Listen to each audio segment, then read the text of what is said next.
Welcome back. We're going to tackle chunk 2 of My Friend Douglas, which is lines 24 through 62. In this section here, the close reader asks us to pay attention to why Douglas feels justified in attending the inaugural gala. And remember, in last section, we talked about the word inauguration. An inauguration is a ceremony that marks the beginning of something. And so the gala that we're going to read about in this section is the celebration afterwards, after the speech that Lincoln gave.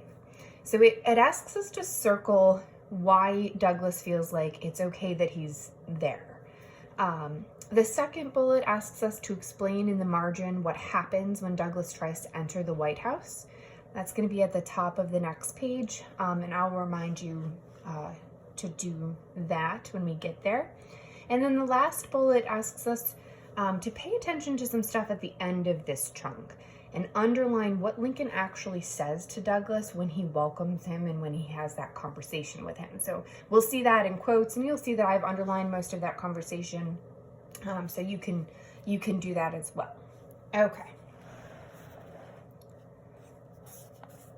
Following the wonderfully quiet, earnest, and solemn ceremony, Douglas wanted to congratulate Lincoln personally. That evening, he joined the crowd heading to attend the gala inaugural reception at the White House, a building completed with slave labor just a half-century earlier.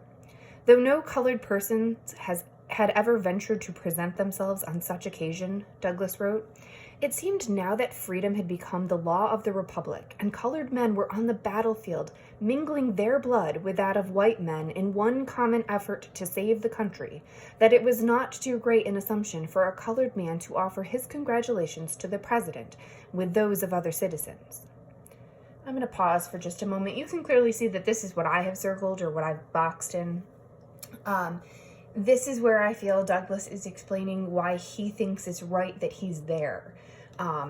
And it really sets the stage because we know that prior to this, it told us right up here, it said no colored persons had ever ventured to present themselves at the White House. And here he's saying, but now that the war is over and now that we are officially seen as citizens and not slaves, I should have every right to be here. So that's what he's talking about in this section here. Okay. At the White House door, Douglas was stopped by 2 policemen who took me rudely by the arm and ordered me to stand back. Their orders, they told him, were to admit no persons of my color. Douglas didn't believe them. He was positive that no such order could have come from the president.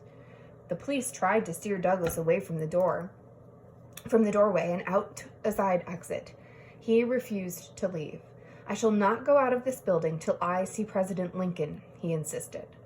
Just then he spotted an acquaintance who was entering the building and asked him to send word to Mr. Lincoln that Frederick Douglass is detained by officers at the door. Within moments, Douglas was being escorted into the elegant East Room of the White House. Okay, I'm going to pause here because this is the moment that you should take some time to write in the margins what actually happened when Douglas tried to enter the White House.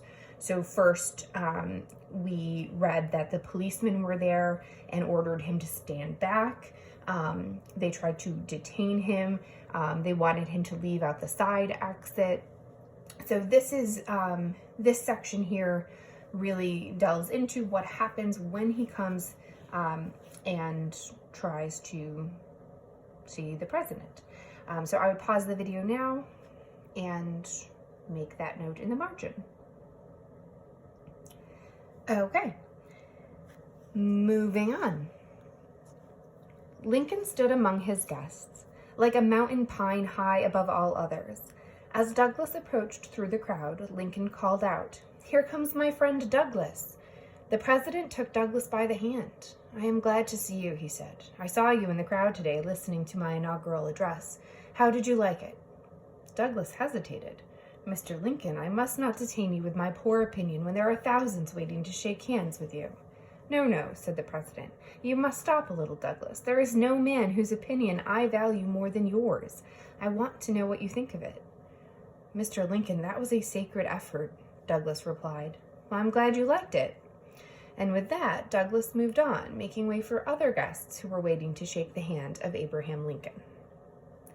Okay, so you can see that I've underlined much of this exchange here, the quotes from Lincoln to Douglas, because this is what the close readers asked us to pay attention to. It's really an interesting exchange, and it paints an interesting picture. These are two men who hadn't known each other really, and more just knew of each other. And here Lincoln is greeting him like an old friend, and states specifically that he wants his opinion. So that's an interesting thing to pay attention to. And then down at the bottom, it asks us to reread the last chunk and explain how Lincoln makes Douglas feel welcome. And it wants us to cite specific textual evidence. So the way he makes him feel welcome, you could use some of the quotes from Lincoln that we underlined that show he's engaging with him, interested in him, genuinely wants to talk to him.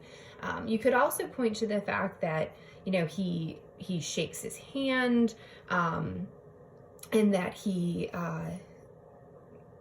doesn't just kind of dismiss him. So and also that he had him brought in. The policemen were trying to detain him and send him out an exit, and when word got to Lincoln that that was happening, Lincoln came and said, no, I want him brought in. So it's asking, how does he make him feel welcome? How does he make him feel like it is okay, it's more than okay that you're here, I'm glad you're here. Okay, so that's what that question is asking, and I will see you in the next video.